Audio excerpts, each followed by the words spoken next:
Greetings, online students. Welcome to our classroom in the online world, right? You might be familiar with coming into a classroom, getting your seat, going to a big auditorium, but in our online classroom, we meet virtually, so we never have to go to the campus and gather in a classroom, right? So, this is our first week. Classes have officially started, and I wanted to begin by simply introducing myself. I am Dr. Joan, and that's what you can call me. A lot of students will address me as Miss or Mrs. or Ms., and I do want to point out to you that in the world of academia, in colleges and in universities, if someone has earned the degree of PhD, then you refer to them as doctor. If you're thinking, this is medical doctor, no, I'm not a medical doctor. I can't look at your cuts and bruises and give you any diagnosis, but I can tell you that I'm going to be your guide, your instructor, to coach you through our class, which is FINR2205, Personal Finance Management. Now, we don't have to meet in an auditorium. We are just one-on-one. So let me put this up here so I can talk to you. And the first thing that I want you to do for our class to get started is to go through and read the syllabus. Now, you'll see a link to the syllabus in our course management system, which we refer to as PAWS. I'm going to send you a link to this particular video in our regular college email, but from this point on, our communication is going to be all contained within our course management system, PAWS. Okay, so we'll talk about that. But if you get your syllabus, print this off. I'm going to get you started so that you don't waste any time and you hit the ground running. All right? Okay, I'm not going to read the whole syllabus to you. I've got a couple points highlighted, as you can see. So let me draw some attention to key points. But you are responsible for the whole syllabus. Make sure you read it carefully. Keep a copy of it. Good idea, get a 3-ring binder and file these things for easy reference, okay? Now, you have all my contact information in the very first section of the syllabus. You'll see that. As an online student, one of your very best methods of contact is going to be email, okay? If you call me, you're going to have to wait until I am out of classes, and I don't mean the 5 minutes I have between classes. I mean until I'm done with the day and probably the next day, until I have some time to get back to you, to listen to my voicemail, and then try to call you while I'm at the office, okay? But if you'll email me, you will tend to get a response much more quickly. I think many of your instructors, we monitor email very carefully, and that's definitely my preferred form of communication. Now, it's not just any old email, it's the email that is within our course management system. And this is different than the general college email. In the general college email, you're going to get information about course changes, financial aid, room changes, all those kinds of things. Within the PAWS course system, we are talking only about course-related things. That's where I want you to communicate with me. If you're not familiar with that, I have a series of short, focused videos that will help you understand things like the PAWS Dropbox, the PAWS discussion board, those types of things, and the PAWS email. All right? Make sure you read that part of the syllabus about communicating with me in that way. Second part of the syllabus there, course description, course information. You want to make sure that you look over that and that you're familiar with why you're here, what you're going to be learning. Okay, supplementary materials in your textbook. It says textbook, supplementary materials, hardware, and software. You need the textbook. Okay, how are you going to get through the class if you don't have the textbook? We're going to have quizzes, there's going to be discussion, and I want those discussion postings to be rooted in the literature. It's at this point that I do want to talk to you about class discussions, whether they're on a discussion board, as they will be in this class, or whether they're in a classroom environment. The important thing about college, any educational event that you undertake, is that you are there to go through a change. Right? Now, you don't want to just come into a class or go into a discussion board and start typing, this is how I feel, and I've always felt this way. When I was 8 years old, I felt this way. Now, I'm not saying your feelings are wrong or that they're bad or anything like that. What I'm saying is you want to expand and you want to change to be really rooted in why do you have that opinion? Have you ever examined that opinion to see is there even more there than you thought there was? What's the foundation or the logic that supports this decision that you've come to? You may find that you've changed your mind. You may find that you haven't, but you want it to be rooted in the literature. And when we talk about the literature in our class, we're talking about your textbook. So you want it to be a well-informed discussion. You know what I love? When you can talk about something that you read in this page of your textbook, in this part of the subtitled area of your chapter. That's fantastic, okay? Well-informed discussions. So you will need your textbook, okay? Now, some other things that you need, you can go through there and look to complete your requirements. Again, they have hardware and software requirements, and so you want to go through and evaluate those. One thing students are always interested in excuse me, I'm so sorry, is this part of the syllabus that's called methods of evaluation. In other words, how do I earn my grade, right? That's the important thing here. You want the knowledge, but of course you want the grade. But you want the knowledge, right? Okay. One of your primary tasks is going to be, in our pause systems, to complete quizzes. These are quizzes, as you might imagine, based on the reading. The wonderful thing about these online quizzes is that they're graded immediately. We really live in this push-button world, and we're kind of used to seeing our results immediately. Back in the day, you would turn in a quiz and you'd find out what that grade was maybe sometime next week. Maybe, right? Now you're going to know immediately using those pause quizzes. So these are a tool for expanding your learning. Now I tell you how I use quizzes, and it's much to your advantage if you're willing to roll up your sleeves and get to work. Okay? Some of you who've had me in other classes know this is kind of my technique. You go into the pause quiz tool, and what it says here in the syllabus, you're keeping a copy of your syllabus, is it says you have unlimited attempts. You go in there, you take the test, you say, oh my goodness, that was the worst quiz score I've ever had. Take it again. And if you do better, that's great. Take it again. Maybe the first time you took the quiz, you did great. Well, you should take it again. You know why? Because the questions are randomized in many ways. First of all, don't ever email me and say, I don't understand question number 1, because your question number 1 is different than everybody else's question number 1. Tell you something else. The first time you take the quiz, your question number 1 may be totally different the next time that you take the quiz. Not only that, it's multiple choice, and the answers A, B, C, and D are randomized. Whatever is presented as option A this time could very well be C this time, and B the next time, and D the next time. So everything is randomized because this is about the knowledge. The more times you take the quiz, the more you're going to read those questions, and you're going to remember this is the terminology in this class, and a lot of the concepts that we're going to cover are terminology. And so it's really going to solidify that in your mind, because you're going to read it and you're going to go, I just know what it is now.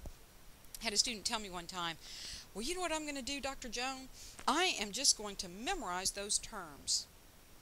Okay, that's a good start. That's a good start. And we're going to build that understanding, but knowing the terms is great. And so the more you take the quizzes, the more you're going to be going through your textbook looking for answers to get those right, and the better your knowledge is going to be, okay?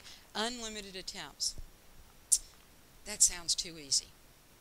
And maybe it is. Maybe it is. Here's the other side of the coin.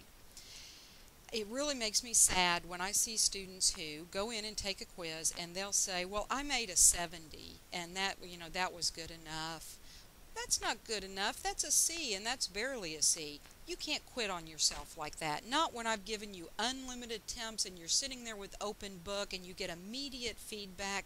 That's just not going to be good enough. So you can't quit on yourself. In order for the quiz grade to count, you have to make, this is all in the syllabus, an 80% or above. If you make 80%, then you have scored, and I will record an 80% for that grade. If you make an 82, you'll make an 82. If you make a 97, you have scored a 97. But if you make a 79, that's a 0. goose egg. That's what we used to call those, goose eggs. That's a 0. If you make a 74, goose egg, okay? 67, goose egg, absolute 0. It's not even a 67. It's not even a 72. It is goose egg, okay? It is a 0. So you've got to go all the way up to an 80. Now, in our PAWS course management system, the system will actually record your real grade, and we'll always keep up with those, just for historical purposes. But when we go through and calculate your grade at the very, very end, whenever I see something that's like a 74, I'll say, oh, and I'll just replace it with a 0, okay? So you need to make what? 80% or above, and you can do that. Here's another piece of good news. Unlimited attempts, but you got to make 80% or above. I only record your highest grade. It doesn't even matter if you made the highest grade first or if you made the highest grade last. I just record the highest grade on that particular quiz. So let's say the very first time you take it, you looked up every single answer and you got everything exactly right. You made 100. Yay, 100. Okay, and then you said, you know what, I've got, the next day you say, I've got just a couple minutes. I wonder how I would do if I took that quiz again. That's what I want you to do. So I don't want to penalize you if you take it again and make a lower grade. So if the next time you go in, you only have 5 minutes, you make a 30, I don't care about that 30. I'm just going to keep up with that 100%. And the PAWS system will do that. It will keep up with your highest grade, okay? So got to be 80% or above, but only the highest grade, okay? Everything's randomized, questions are shuffled, that kind of thing. This is a great study opportunity for you. Now, you will see in the syllabus a long list of the quizzes that you can take, and it's basically one quiz per chapter. But in the very beginning, you'll notice that there's a PAWS orientation quiz. As an online student, you do need to get familiar with our PAWS course management system. So you'll go through, you'll complete the online orientation that our distance education department prepared. Tell you the truth, I had a little bit to do with that, so I am familiar with that, but you'll go out there and you'll look at, it tells you things, tips for success, like making a schedule and taking charge of your learning. So you'll read about that, and then you'll answer the quiz, and you'll do your best on that, and that is one of your quiz grades. Now, also at the very bottom, one other thing I wanted to talk to you about is something called a Student Learning Objectives Quiz. That one you do not have unlimited attempts on. It is something that is required by the college. I'll talk to you more about that as we get closer to the end of the semester, but you only have one attempt on that quiz, and you need to do your best, and you need to do very well. So on that quiz, I forgot to tell you some other good news. You get one quiz drop grade, but it cannot be that SLO quiz. And you only earn that drop grade if you take that SLO quiz. Okay, so SLO quiz, it's not going to be hard. I'll tell you more about it later, but it is required by the college, so we're going to do that. Your next points that you earn in this class are going to be from discussion assignments. Now, I've mentioned this already, but let me point out something that's here in the syllabus. It says your postings must be thoughtful and meaningful content. Let me give you a example. Yes, that was very good what my classmate posted. You're not earning points for that, right? You know you're not going to earn points for that. You post something like, yes, I agree. Me too. It was a very good article.